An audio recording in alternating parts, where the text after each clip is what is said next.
Alright, explain the madness. Now, this is Gerald Celente. I'm not too good at economics, but he is. Now, he sells a publication, The Trends News, and if I could afford it, I would get it, but I can't. But he's a very interesting fellow to follow. He's pretty much right all the time. I've been listening to him now for a couple years, and he could probably explain the economy better than I could as far as being propped up artificially, just waiting for the one little toothpick to be taken out of the pile and the whole thing's going to collapse. But part of it is that, of course, Iran wants to be paid in other currencies, and they're saying euros. Now, this is a very smart strategy here, simply because if they sell it in the euro, that would involve Germany and probably Britain to some extent, and they're our allies.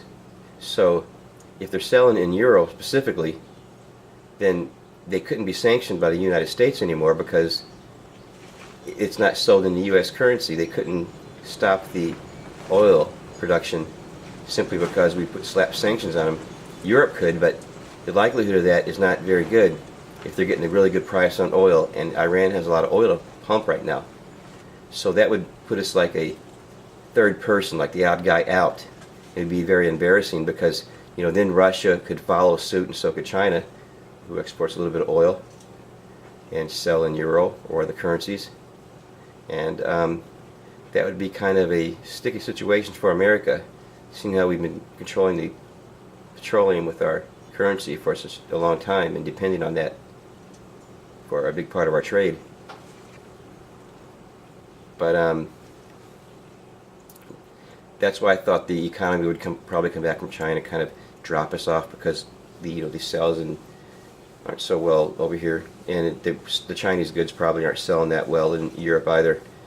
So production has been slowing down in China, and the markets have been kind of up and down, and the Japan markets are way up and down. So it's kind of a teeter-totter thing, and they're negative interest rates.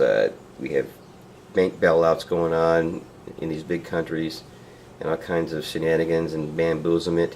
So it's hard to follow, but the bottom line is the economy is a big part of the puzzle. It's not only a physical war, it's an economic war, and it's a war for your mind.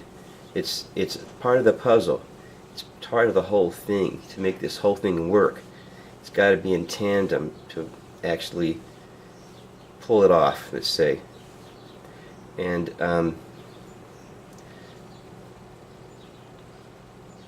narcissistic personality disorder. Now, radiation, as I said, it affects your immune system, which weakens your cognitive abilities as well as your physical abilities to reject bacteria, or in your psychological abilities to reject irrational thought process, and to actually maybe sort of embrace the irrational thought process as being rational. And that's what's happening right now, because everybody knows that the world is just in fucking chaos and fucking insane crazy. Now, but one of the if you're narcissistic, and everybody knows a narcissistic person, they just think about themselves, they're the greatest, all these things, they're the best, they look at the mirror when they walk by, anywhere they're at in a mirror or a glass door or a window or a wall, and they think they're the greatest. And sometimes I guess that's okay, but it's a mental disorder, and a lot of people have it now, and it's because the propaganda. It's if you listen to one thing enough times, then you will begin to believe it, and that's what is emphasized on pretty much all entertainment, all television, entertainment, sports, all walks of life, religion, school events, it compounds the reasonality to be narcissistic. It contributes to the process. Everything we do, everything we learn. So you have to sort of discern those things from reality, which is hard to do unless you disconnect. But anyway, I've never been really narcissistic because I got to tell you, narcissism, even in the military, Army of One. Remember that slogan, Army of One? If I would have told my drill sergeant I want to be an Army of One, he would have kicked my ass. Sergeant Mann. He was known for kicking ass. He'd kick your ass in a New York second. And two things I learned from him. That's why I remember his name. The only one I remember is his name, Sergeant Mann, M-A-M-N. Mr. Mann. He told me I was a piece of shit, and I got to keep my fucking mouth shut, which I have problems with the latter. But he's right. I am a piece of shit, and I need to keep my fucking mouth shut. That's what I learned from him.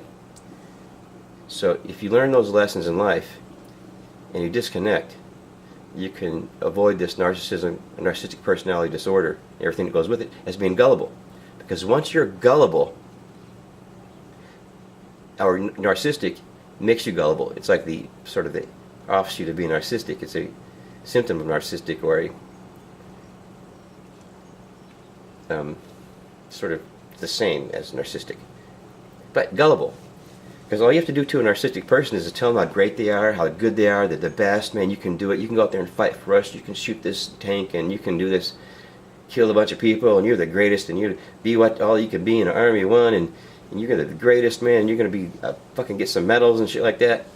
And you can play on their narcissism and make them, basically mold them to do what you want to fucking do. Before I go on too much, what's Israel up to?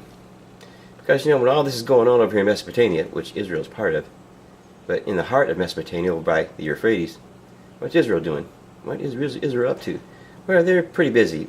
They're buying some Dolphin submarines from Germany. This is like, I think they took their last delivery here in January 2016, and they bought like 12 or 15 of these things. And they all are equipped with tactical nukes on the submarines.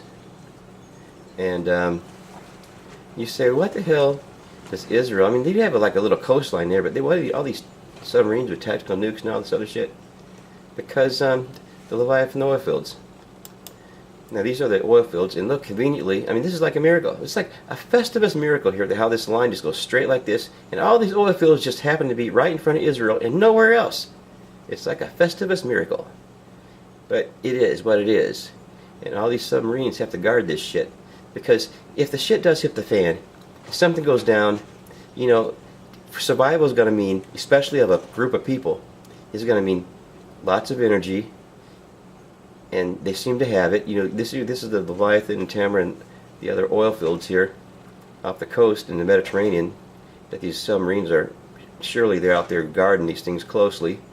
And a lot of them are just capped off. They're not even in pumping or in use right now because the oil prices are so low. They're trying to make deals with these oil companies from Australia and this other stuff, and it's falling through. It's a bunch of whole story. You can read about it. But most of them are just idle right now, just waiting for something. So they're ready to get. They already have the rigs up. They're oil drilled. They're already drilled.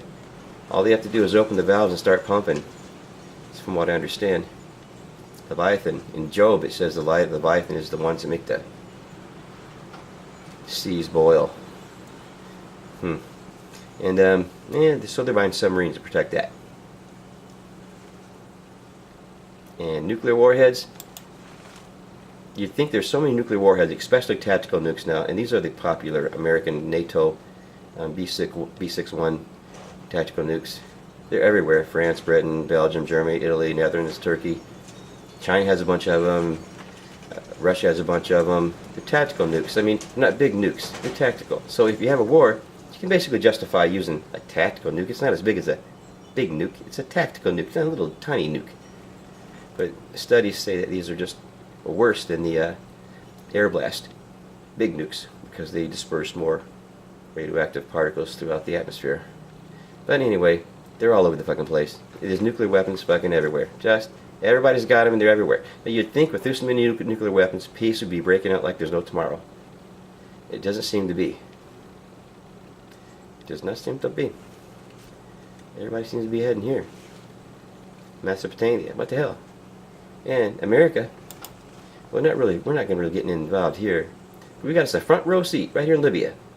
Just happens to be where the water is, in case we get thirsty. Now, I'm trying to explain the madness. Look, I believe that, you know, we need to disconnect. We need to realize and examine all the elements and ask questions, even though if we do it by ourselves on YouTube videos that nobody will watch whatsoever at all, or have any interest in whatsoever. And maybe if one person says, what the fuck is this guy talking about? I'm going to look into this. Maybe I have a better ability to make videos, better oratory skills, and you can warn people and say, listen, there might be something to this. I don't know. It's fucking crazy. Just fucking insane motherfucking crazy. That's what I see. Duck out.